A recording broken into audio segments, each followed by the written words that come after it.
The BFG by Roald Dahl. Dreams. The big friendly giant was seated at the great table in his cave, and he was doing his homework. Sophie sat cross-legged on the tabletop nearby, watching him at work. The glass jar containing the one and only good dream they had caught that day stood between them. The BFG, with great care and patience, was printing something on a piece of paper with an enormous pencil. "What are you writing?" Sophie asked him. "Every dream is having its special label on the bottle," the BFG said. "How else could I be finding the one I'm wanting in a hurry?" "But can you really and truly tell what sort of dream it's going to be by simply listening to it?" Sophie asked. "I can," the BFG said, not looking up. "But how? Is it by the way it hums and buzzes?" "You is less or more right," the BFG said. "Every dream in the world is making a different sort of buzzy hum music, and these grand swashbuckling ears of mine is able to read that music." "By music, do you mean tunes?" "I is not meaning tunes." "Then what do you mean?" "Human beings is having their own music, right or left." "Right," Sophie said. "Lots of music. And sometimes human beings is very overcome when they is hearing wondrous music.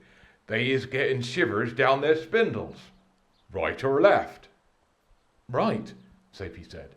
"So the music is saying something to them. It is sending a message.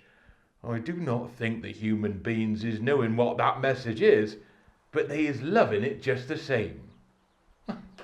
"That's about right," Sophie said.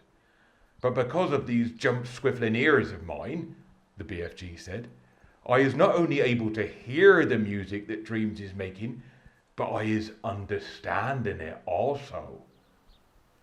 "What do you mean, understanding it?" Sophie said.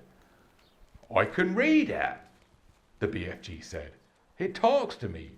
It is like a language." "I find that just a little hard to believe," Sophie said. "I'll bet you is also finding it hard to believe in quagwinkles," the BFG said, "and how they is visiting us from the stars." "Of course I don't believe that," Sophie said. The BFG regarded her gravely with those huge eyes of his. "I hope you will forgive me," he said, "if I tell you that human beings is thinking they is very clever, but they is not. They is nearly all of them nut munchers and squeak pips." "I beg your pardon?" Sophie said. "The matter with human beings," the BFG went on, "is that they is absolutely refusing to believe in anything unless they is actually seeing it right in front of their own schnozzles. Of course quagwinkles is existing. I is meeting them oftenly.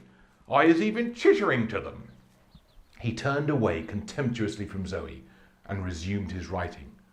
Sophie moved over to read what he had written so far. The letters were printed big and bold, but were not very well formed. Here is what it said. "This dream is about how I is saving my teacher from drowning. I is diving into the river from a high bridge, and I is dragging my teacher to the bank, and then I is giving him the kiss of death." "The kiss of what?" Sophie asked. The BFG stopped writing and raised his head slowly. His eyes rested on Sophie's face. "I is telling you once before," he said quietly, "that I is never having a chance to go to school. I is full of mistakes. They is not my fault. I do my best. You is a lovely little girl, but please remember that you is not exactly Mr. Know Everything yourself." Happy Roald Dahl Day, everyone.